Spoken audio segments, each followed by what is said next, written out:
Hello and welcome to the Happy Families podcast. It's Friday the 13th. That was my best laugh. You didn't even know. It was my wicked witch, like my kind of monster laugh. Tough crowd today. Mrs. Happy Families, are you awake? Are you with us? I know it's Friday. I know it's been a long week, but are you there? I was just thinking about the other night. We were going for a walk and a car pulled into the driveway, listening to Michael Jackson's Thriller. Kind of felt like I was in 1984 for a second. I felt like I'd literally been transported back to there, thinking that darkness crawls across the land. Today, we are not talking about Friday the 13th. It is our I'll Do Better Tomorrow Happy Families Friday edition, and we're going to talk to you about how to have awesome relationships with the in-laws. You don't have any gruesome stories you're going to share? No. Okay. Plus, a powerful story about patience, maybe the most underrated tool in the parental toolkit, and more. It's all coming up in a sec. Stay with us. Hello and welcome to the Happy Families podcast, where you get real parenting solutions every single day. This is Australia's most downloaded parenting podcast. I just love saying that. It makes me feel special. Thanks for listening to us because we do our very best to add value to your life and make your family feel more functional. My name's Dr. Justin Coulson. I'm here with my wife and mum to our 6 kids, Mrs. Happy Families, Kylie Coulson. Kylie, who's I feel up like first? I need a theme song. I'm sure that JR can do something here. She's Kylie, Kylie Coulson, turning chaos into grace, building happy little worlds in this one big busy place. 6 daughters at the table, every story, every scar. She says you're already enough, and they believe her in their hearts. How good is JR? Do you feel special now? So special. You are special. Do you want to go first today, ladies before gentlemen, or should I kick off our I'll Do Better Tomorrow lessons learned and what we can do to make family life for ourselves and for Happy Families listeners better starting tomorrow? Well, I know that you've had a pretty good week, so I have. why don't you start? All right, okay, I'm going to do it. 2 stories from me. I know that that's being a bit greedy. It is being very greedy. I'll make them both fast. Number 1, we have I'm going to say tradition is the wrong word, but I've created a pattern, a habit. I do this thing. There we go. I do this thing. And I'm not doing it as nearly often as I should, but we've decided that one of the most I important... don't think you can use the word should because there's no shoulds. Okay, there's no rules. Nobody... We want to have better relationships with our in-laws at the generation below us, that is, our kids' husbands, than we have with the generation above us, that is, your parents and my parents. My parents, actually, we do reasonably well. Your parents can sometimes be a little bit challenging. And I haven't had a great... our history, my history with your parents is patchy. Can we say that? I've said it. It's out there. And in an effort to make sure that we can combat that in the upcoming generation so that our sons-in-law look at us with positivity and warmth and wants to be around us, I've decided that every quarter or thereabouts, maybe it's every 6 months, every so often I take our son-in-law out for breakfast. And What are you going to do once we have 6 of them? I'm going to have a lot of breakfasts, evidently. So I took our son-in-law out for breakfast on Saturday morning of last week. We went to a great cafe. We sat down and we just talked for like an hour and a half. You were gone a long time. It wasn't long enough. And when it was over, I was like, we really need to get in the car and go back because people are going to be waiting for us. And he's like, yeah, I know, but this is fun, isn't it? And I was like, it really is. And he meant it and I meant it. It was just so delightful. And I just keep on coming back to this thing. How do you spell love? Love is spelled T-I-M-E. And when we make the T-I-M-E to invest in the relationships, when we show people that we want to see them and hear them and value them, when they feel accepted, when we're willing to give, there's this quote that I have right here on my desk, and I use it all the time. I look at it and I take it as inspiration. The quote's from Simone Weil, I don't know, and it says, "Attention is the rarest and purest form of generosity." It's from a letter to the poet Joe Bouquet, I can't say his last name, from 1942. Attention is the rarest and purest form of generosity. And that's kind of what this breakfast is about. So when we came back from breakfast, sometime, maybe it was the same morning or maybe later that day, our second daughter, hello, our second daughter's getting married. I don't know if we've announced that. I don't think we've said that on the pod yet. Yeah, our second daughter's getting married. Woohoo! So our future son-in-law was home and I said, I've just come back, Elijah. I've just come back from breakfast with Jared. Guess what? You and I are going to have breakfast every 3 to 6 months as well. Get used to it, buddy. And he was looking at me like, what is going on here? I'm like, no. And Jared stepped in and he said, we just had the best morning. So you've got this precedent set now, and I don't know. I mean, hopefully Elijah will be cool with it. Maybe he won't. Maybe he won't want to. But attention is the rarest and purest form of generosity. And my older better tomorrow is if you want to have great relationships with the in-laws, you've got to spend time with them. And maybe it's easier when you're the father-in-law and you're taking the son-in-law out. Incidentally, our daughters often say, when are you taking me out for breakfast? You might have said to Elijah that you actually ditched the girls. Yeah, to have a boys. Need some man time. Yeah. Need some testosterone pumping around the place. So anyway, that's my first one. My second one, really quickly, is just the underrated virtue of patience. 2 quick stories around this. Number one, I asked one of the kids to come and help with the dishes the other night while I was in the kitchen. I was slaving away. It was hot. The air conditioner wasn't working. And you know what it's like, hands in the hot sink, and you can just feel the sweat trickling down your back. And I was in the kitchen on my own, and I was feeling quite miserable and sorry for myself, even though I do like doing the dishes. So I called out to daughter X, I won't say which one it was, and no response. So I called out again, no response.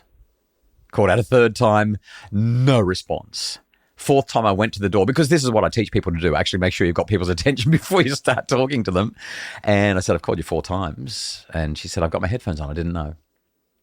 I said, well, I could do with some help in the kitchen. She rolled her eyes like, it's the worst thing I've ever asked her to do. And then I just left it. And I thought, I'm not going to have a fight about it because I'm already hot and bothered and I'm starting to get a head full of steam as well. And what was so funny is that about 2 minutes later, she walked out of her own volition. She just needed that time to process and go, okay, I was in the middle of doing this thing. It's not really that important. Dad wants my help. I don't really want to help him. She had to work it out. But because I was patient, she came and she helped really happily. She had a good attitude. It went really well. But what I didn't tell her was that at least 4 times in that 2 minutes that I was waiting and being patient, I nearly pulled my hands out of the sink, dried them on the tea towel, and stormed into her room and said, how hard is it? Fair income. Have a go. Make a contribution. Be part of the family. I so badly wanted to just tear strips off her. But that wouldn't have ended well. And patience got us there. So that's my older better tomorrow. I said I had a second story. I'm not going to share it. It's another story about patience, and it makes the same point. When we're patient, we get better outcomes. And when we are impatient, we tend to just put people against us. Just as a side note. Yeah. The kids often talk about how much they enjoy listening to the podcast and hearing their name mentioned. I'm not mentioning this one's name.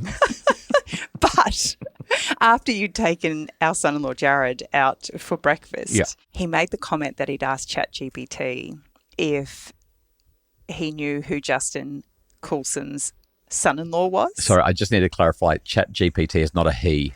It's an it. It's just an AI bot. But anyway, so he asked Chat whether or not it knew who I was, who his son-in-law was. Yeah. Right. And it said, I have no idea. Of course. Jared was like, could it be Jared? Right. He's having a conversation with the bot. And it said, well, it has reference to Jared in many podcasts. Wow. And now you're calling me the it. This is confusing, isn't it? Hey, after the break, Mrs. Happy Families with her Old Do Better Tomorrow and how it changed the game in our family this week.